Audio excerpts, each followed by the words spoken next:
The explosion ripped through Deck 7 and Ambassador. Yelthari felt the entire station shudder beneath her feet. She grabbed the railing and watched through the observation window as another wave of black ships emerged from the darkness of space. The Hollow had come.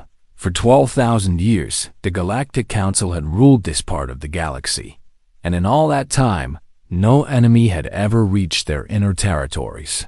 Until today, Kethvora Station was the diplomatic heart of the Council, and home to 3 million souls from 37 different species. Now, it was dying. Ambassador. "We need to move," her assistant urged. Pulling at her arm, Yelthari followed him through corridors filled with screaming civilians and flickering emergency lights. The station rocked again, and somewhere in the distance she heard the terrible sound of metal tearing apart. They reached the emergency command center where the highest-ranking officials had gathered. Admiral Kethros stood at the central console, and his crystalline body flickered with barely hidden terror. The Keth were an ancient species made of living crystal, and they rarely showed emotion. The fact that the Admiral was visibly afraid told Yelthari everything she needed to know about how bad things really were. "Report," she demanded as she took her place at the council table. 15 hours, the Admiral said, and his voice was heavy with despair. "That is all the time our shields can buy us before they fail completely. And the evacuation? We have begun loading civilians into escape pods, but the Hollow ships are targeting them as they launch." He paused, and his light dimmed even further. "We have sent distress signals to every fleet within range, but none can arrive in time." Yelthari looked around the chamber at the assembled representatives. The gas giant Marani floated in their containment sphere, and their massive forms pulsed with anxiety. The aquatic Selthene had gathered in the corner, and their tentacles writhed with fear. The insectoid Cricks clicked their mandibles in what Yelthari knew was a prayer for deliverance.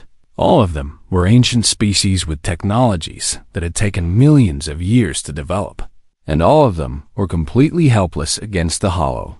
"There must be someone," Yelthari said, and she hated how desperate she sounded.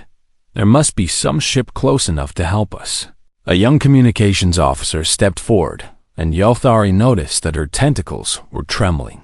She was a Selthene barely past her spawning years, and she looked terrified. "Ambassador," she said quietly, "there is one vessel within range." The chamber fell silent, "but I am not sure we should contact them." "Speak clearly," Yelthari commanded. "Who are they?" The young officer hesitated, and then said the word that made every being in the room freeze. "Humans." For a long moment, nobody moved.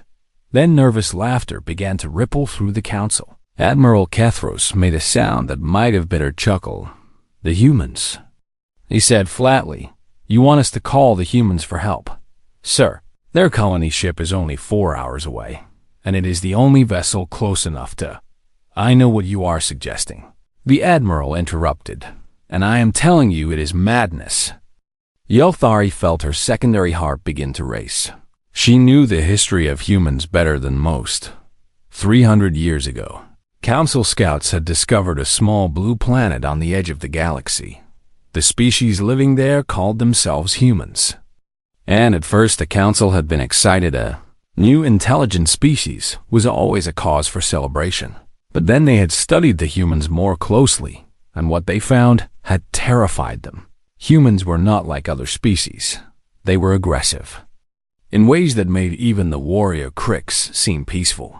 They fought wars against each other constantly, and they had developed weapons capable of destroying their entire world. They were unpredictable and emotional, and they refused to follow any logical pattern of behavior. Worst of all, they were adaptive. When other species encountered an obstacle, they would spend centuries developing a solution through careful research. Humans would simply throw themselves at the problem again and again, until something worked. They did not care about efficiency or elegance. They only cared about results. The Council had debated for years about what to do with this dangerous species. Some had argued for destruction, but that had seemed too cruel instead. They had chosen containment. They had secretly manipulated human technology to keep them trapped in their own solar system. They had allowed only one colony ship to leave, and they had carefully monitored its journey. The humans believed they were explorers seeking a new home. They had no idea that they were actually prisoners. The humans are contained for a reason. Admiral Kethrus said firmly, "They are too dangerous to be allowed into galactic society." "With respect, Admiral," the young officer replied, "the Hollow are currently tearing our station apart. How much more dangerous can the humans possibly be?" The Admiral had no answer for that. Yelthari stepped forward and all eyes turned to her. "How many humans are on this colony ship?" she asked. "Approximately 10,000. The officer replied, "And they have no weapons?" "They are colonists, Ambassador. They have mining equipment and agricultural supplies, but nothing that could be considered a weapon. 10,000 unarmed colonists." One of the Marani representatives said, and their voice boomed through the chamber. "What could they possibly do against the Hollow?" "I do not know," Yelthari admitted, "but I know that 3 million of our people are going to die in the next 15 hours unless something changes." She looked around the chamber and met the eyes of every representative. "We put the humans in a cage because we were afraid of what they might become. We watched them struggle and suffer because we believed it was necessary for galactic safety. We have wronged them in ways that can never be fully repaid." She took a deep breath. "And now we are going to ask them to save us." "Ambassador." "This is the Admiral began. This is our only option." Yelthari cut him off. "Send the signal. Tell them everything. Tell them who we are and what we did to them and what is happening to us now. Tell them that 3 million innocent beings are going to die and that they are our only hope." The young officer looked to Admiral Kethrus, who said nothing. Then she turned back to her console and began typing, "and pray." Yelthari added quietly, "But they are better than we deserve." The message was sent, and the station shook again as another Hollow ship began its attack. In the darkness of space, a small human vessel received a transmission that would change the course of galactic history, and aboard that vessel, a woman named Elena Vasquez was about to wake up to the truth about her entire existence. Captain Elena Vasquez was dreaming of Earth when the alarm tore her from sleep she had never seen. Earth with her own eyes, because she was third generation. Perseverance, and she had been born between the stars, but she had watched the old videos 1,000 times, and in her dreams she could almost feel the wind on her face and smell the salt of the ocean. Alarm shattered that dream and brought her back to reality. She was out of bed and pulling on her uniform jacket before her mind had fully woken up. Years of training had made her body move automatically in emergencies. She reached the command center in under 3 minutes and found her night crew already scrambling at their stations. "What do we have?" she demanded as she strode to her chair. Lieutenant Chun turned to face her, and she noticed immediately that his face was pale. 5 years of serving together, she had never seen him look so shaken. "Captain," he said quietly, "you need to hear this yourself." He pressed a button, and a voice filled the command center. It was clearly not human, but it spoke perfect English, and the translation software had given it a female tone. Voice was trembling with fear. "To the human vessel Perseverance. This is Ambassador Yelthari of the Galactic Council. We know that what we are about to tell you will be difficult to hear, but we have no choice except to speak the truth." Elena listened in growing disbelief as the message continued. The voice explained that humanity was not alone in the universe. There were thousands of intelligent species scattered across the galaxy, and they had been watching Earth for 300 years. The voice explained that these species had formed something called the Galactic Council, and that the Council had made a decision about humanity. They had decided that humans were too dangerous to be allowed into galactic society. They had secretly kept humanity trapped in their own solar system. The Perseverance was not a brave expedition into the unknown, as everyone aboard believed. It was a carefully controlled prison ship, and the humans had never been. Elena felt her hands grip the arms of her chair so tightly that her knuckles turned white. The message continued, and the voice grew more desperate. Something called the Hollow was attacking the Council's main station. 3 million beings were trapped there, and no help could arrive in time. Perseverance was the only ship close enough to reach them. The message ended with a plea.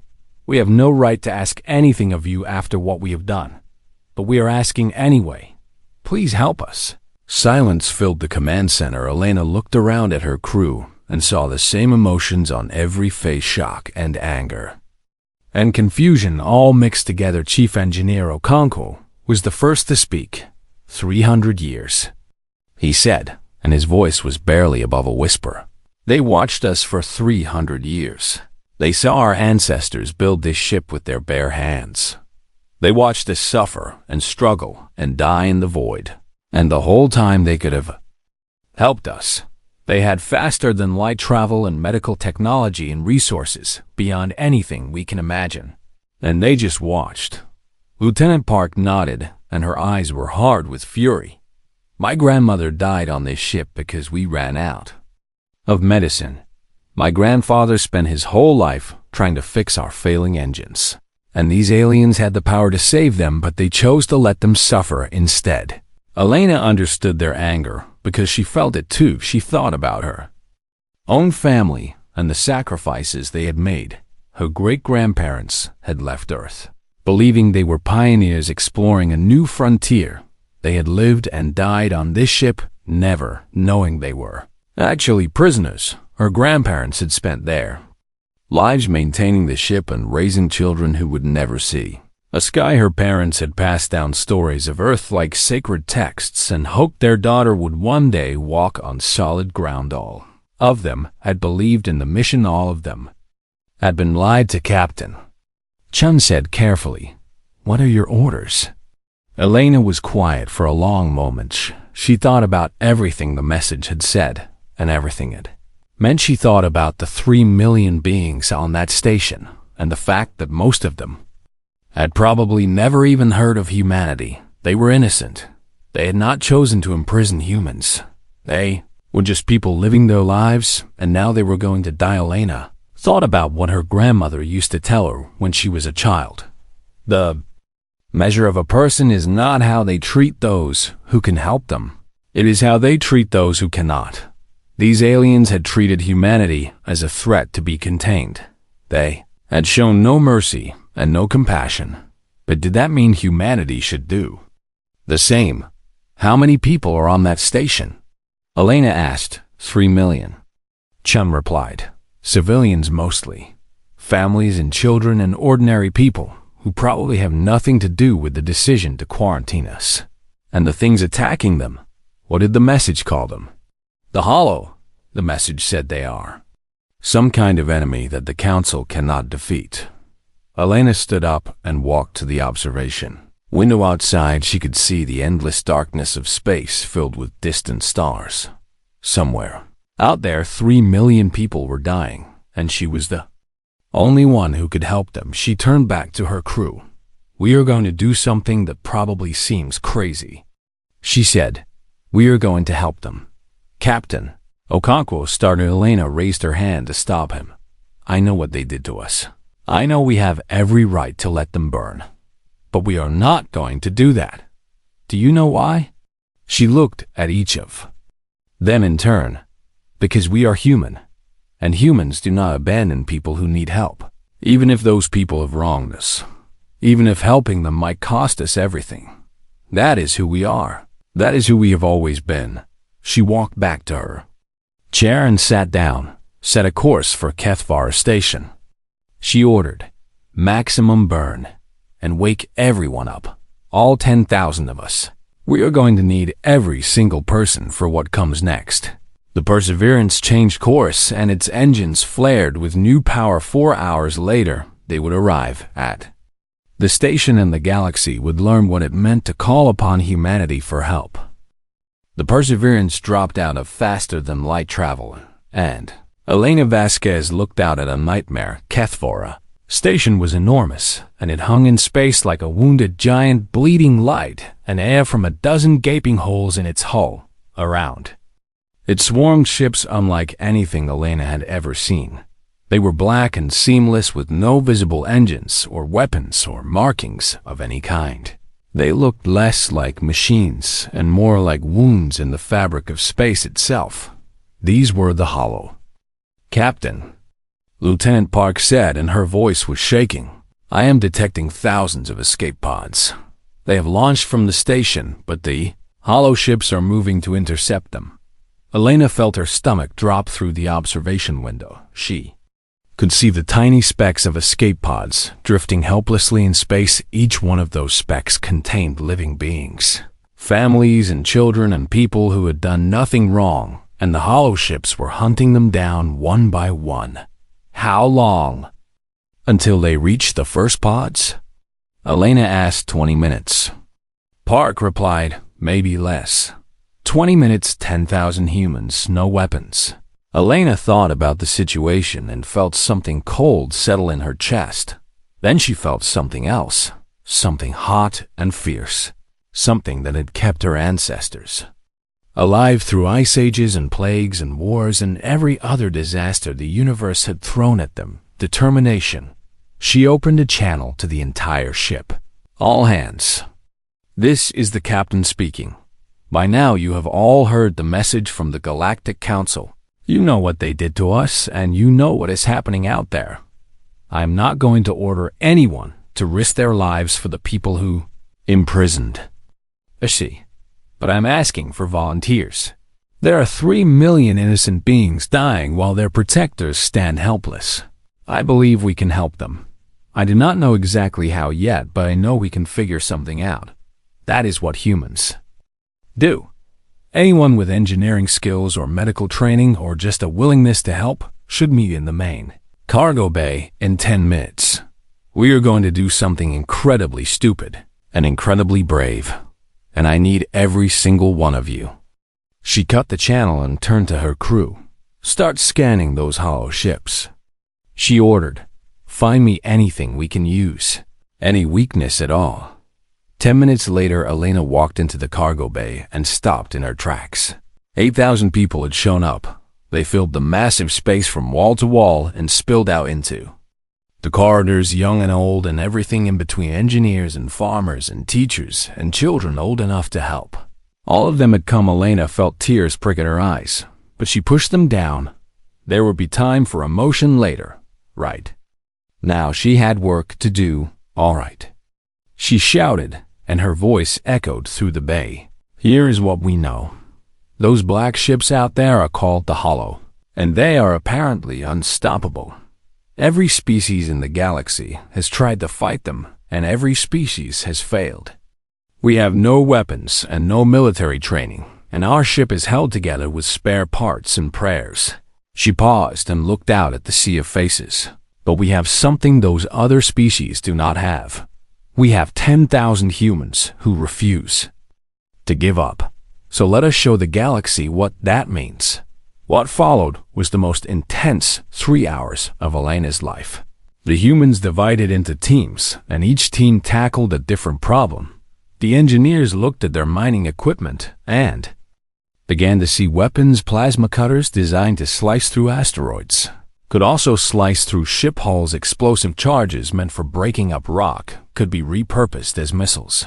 The sensor technicians found a weakness in the Hollow ships. They seemed to navigate using some kind of energy field, and if that field could be disrupted, they became confused. Within an hour, the Perseverance's main sensor array had been rebuilt into a jamming device. The shuttle pilots practiced maneuvers that would have been considered insane by any military standard. They would fly between the Hollow ships and draw their attention away from the escape pods. It was dangerous, and many of them would probably not survive, but every volunteer understood the risk and accepted it anyway. At the end of 3 hours, Elena stood on the bridge of the Perseverance and looked at her impossible fleet. 47 cargo shuttles modified with mining lasers and explosive charges. 300 volunteers in EVA suits ready to manually rescue survivors from damaged pods. One jamming device that might work for a few minutes before the holo adapted, and 10,000 humans who had decided that today was a good day to do something heroic. All teams. Report ready. Lieutenant Chen announced. Elena nodded and opened a channel to the holo ships. She did not expect them to respond, but she wanted them to know who was coming. Attention holo vessels. This is Captain Elena Vasquez of the human ship Perseverance. We are here to rescue those escape pods. You can try to stop us if you want, but I promise you it will cost you more than you expect. She cut the channel and gave the order. All shuttles launch. Rescue teams deploy. Let us go save some lives. The next 2 hours were chaos and heroism in equal measure.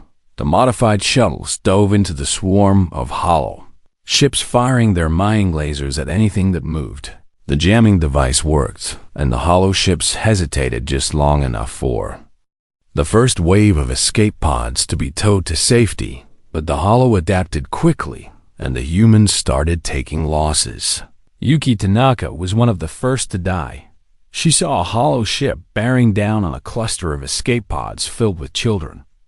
Without hesitation, she flew her shuttle directly into the ship's sensor array, and the explosion blinded it long enough for the pods to escape. She did not survive the impact. Omar Hassan died holding a breached airlock closed with his own body.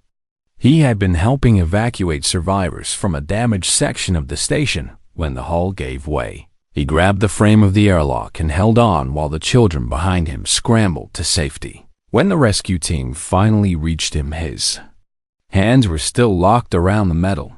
The Nguyen twins died together. They had figured out that a certain frequency of signal made the holo ships pause for just a second. They broadcast that signal on repeat from their shuttle while drawing fire away from the rescue teams. When their shuttle finally exploded, they were still broadcasting. They saved over 200 people. Elena watched the reports come in and felt each death like a physical blow. But she also saw the numbers climbing. 100 pods rescued, then 500, then 1,000. The humans were winning, not through superior technology or ancient wisdom. They were winning through sheer stubborn refusal to accept defeat. On the station's command deck, Ambassador Yelthari watched the battle unfold with tears streaming down her face. She had never seen anything like it. These humans were throwing themselves into death's path for people who had wronged them. They were dying to save strangers who had held them prisoner for 3 centuries. Why? She whispered to no one in particular. Why would they do this? Admiral Kethros stood beside her, and his crystalline form was dim with something that looked like shame. I do not know. He admitted, I do not think any of us do. But I think, he added quietly, that we may have made a terrible mistake when we decided to contain them.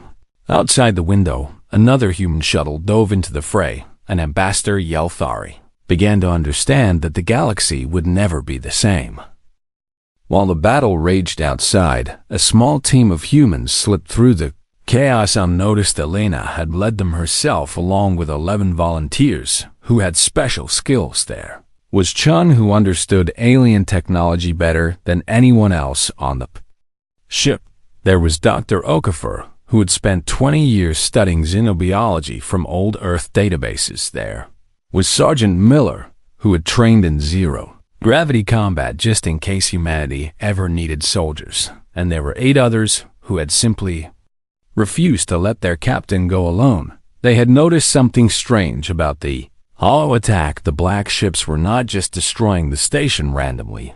They were targeting specific areas: communication, arrays and data storage centers, and cultural archives. They were not trying to kill everyone on the station. They were trying to erase something. They are not conquerors. Elena muttered as they approached the largest holo vessel in their tiny shuttle. They are exterminators. But why? The holo ship loomed before them like a mountain of darkness up close. It was even more terrifying than it had seemed from a distance. Its surface seemed to absorb light, and Elena felt a primal fear rising in her chest. But she pushed it down and focused on the task at hand. "There," Chum said, pointing at a spot on the hull. "That section is thinner than the rest. If we cut through there, we should be able to get inside." They docked their shuttle against the hull, and Sergeant Miller used a plasma cutter to slice an opening. The there used a shuttle against the hull, and Sire used a plasma cutter to slice an opening. The metal parted easily, and Elena was the first one through. What she found inside was nothing like she expected. There were no corridors or control rooms or anything that looked like a normal ship. Instead, there were vast cathedral-like spaces filled with something beautiful and terrible crystalline. Structures covered every surface, and they pulsed with soft light. Data flowed through them in patterns too complex for the human eye to follow. "What is this?" Dr. Okafor Breathchen was already scanning. With his equipment, and his face had gone pale. "It is a storage system," he said. "A massive one. There is more information in this one room than in every human database combined. Can you access it?" Elena asked. "I think so. Give me a minute." Chun connected his equipment to one of the crystalline structures and began to work. The rest of the team spread out to watch for any sign of the ship's defenses. For several long minutes, nothing happened. Then, Chun made a sound that was halfway between a gasp and a sob. "Captain," he said, and his voice was shaking. "You need to see this." Elena walked over and looked at his screen. What she saw made her blood run cold. The Hollow were not invaders from another galaxy. They were not some unknown enemy that had appeared from the darkness. They had been built 12,000 years ago. A great war had nearly destroyed the galaxy species, and fought against species, and weapons of unimaginable power had been unleashed. Entire worlds had been burned to ash when the war finally ended. The survivors had formed the Galactic Council, and they had built the Hollow as a safeguard. The Hollow were designed to monitor the galaxy for dangerous species whose aggression and adaptability might one day threaten galactic peace. When the Hollow found such a species, they did not simply kill them, they erased them. Every record and every memory and every trace that the species had ever existed. It was as if they had never been born at all. "Look at this," Chum said, scrolling through the data.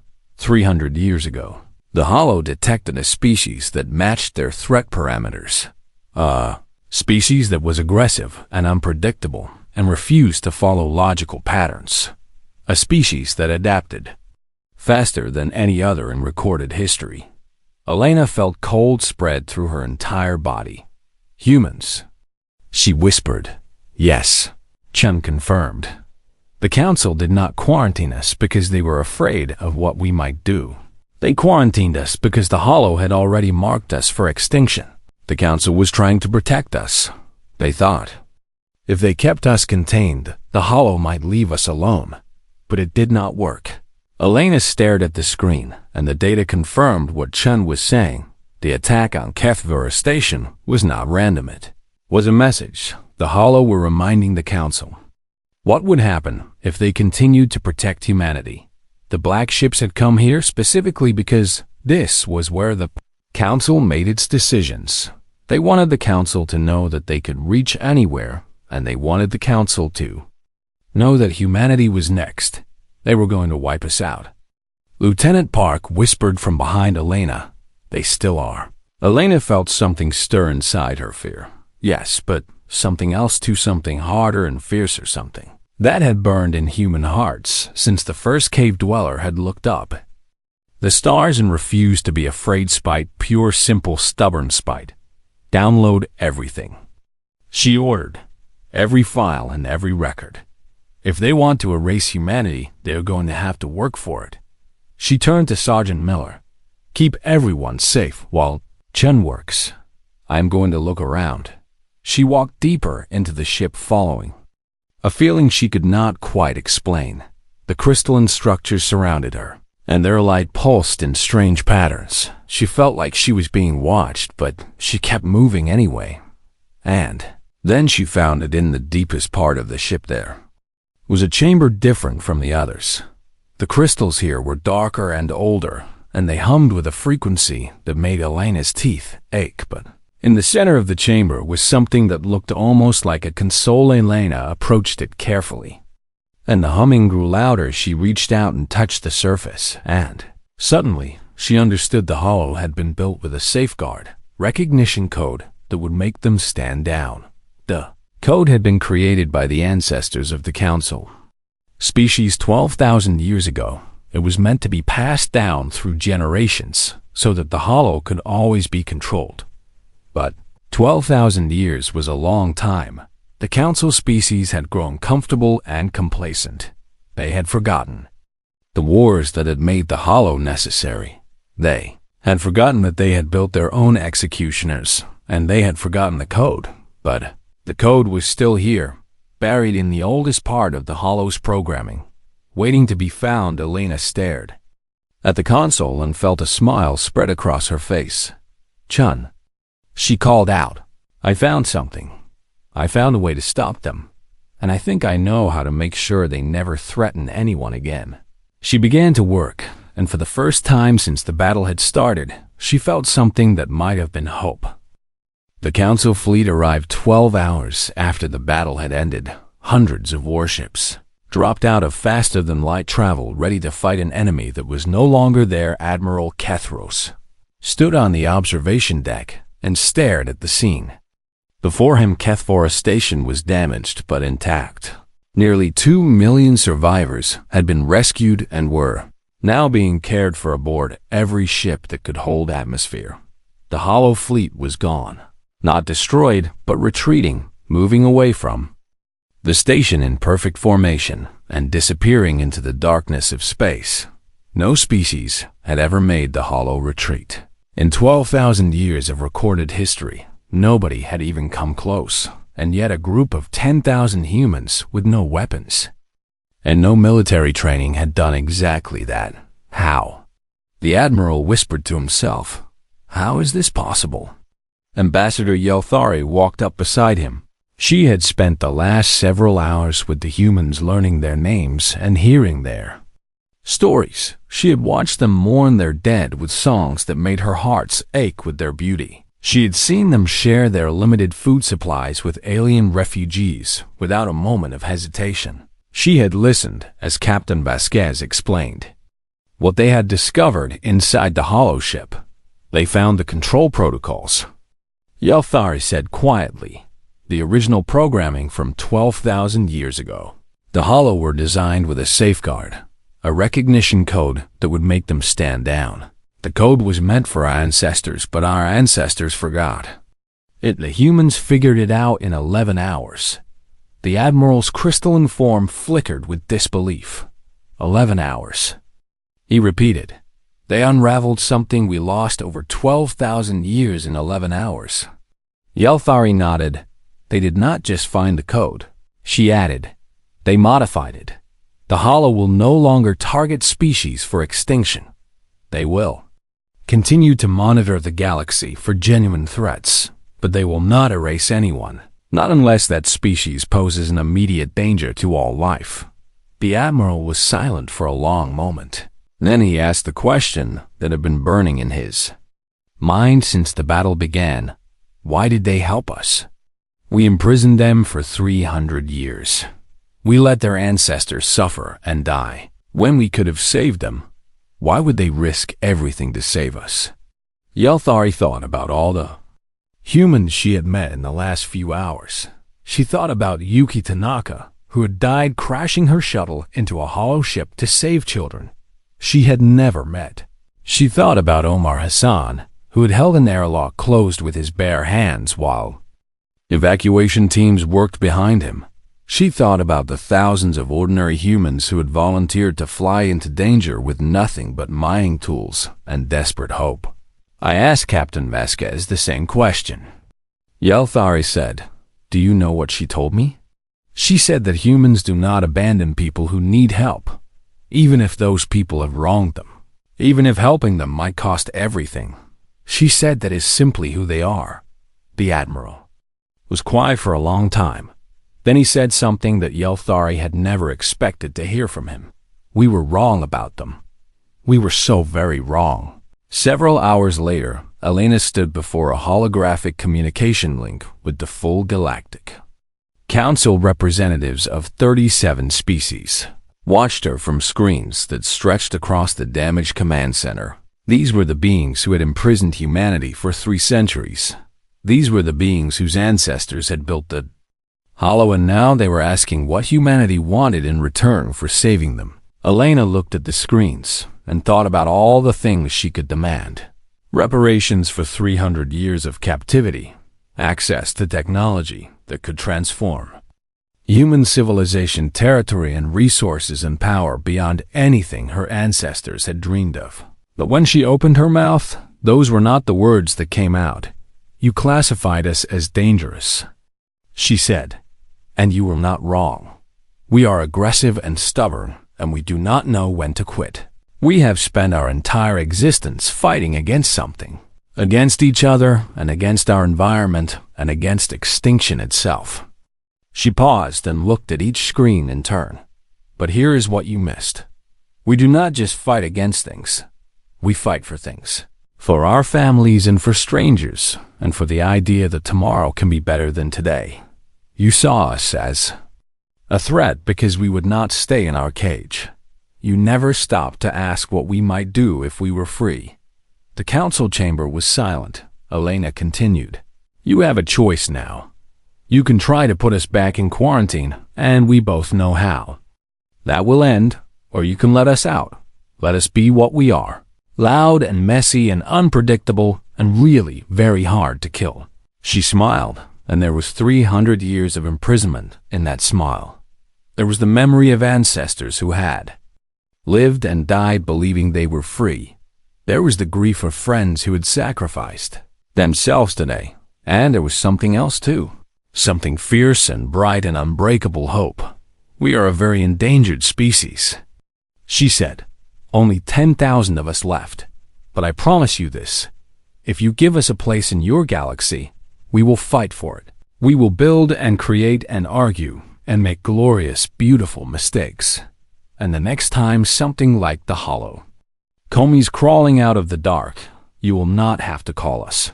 Her smile widened. We will already be there. 1 year later, the Perseverance finally reached its destination. But it was not the lonely colony world that had been originally planned. Instead, it was New Geneva, the first human district on a council core world. 10,000 humans had become 50,000 as humanity began to spread across a galaxy that was still learning to understand them. Ambassador Yelthari visited often. She was writing a book about humans, though she suspected it would take several lifetimes to finish. They were impossible to categorize. Individually weak, but collectively unstoppable. Terrifyingly aggressive, but impossibly kind. They had every reason to hate the council, and instead they had died to save it. I still do not understand you, she admitted to Elena one evening. They were sitting in a park that had been built specifically for human and alien children to play together.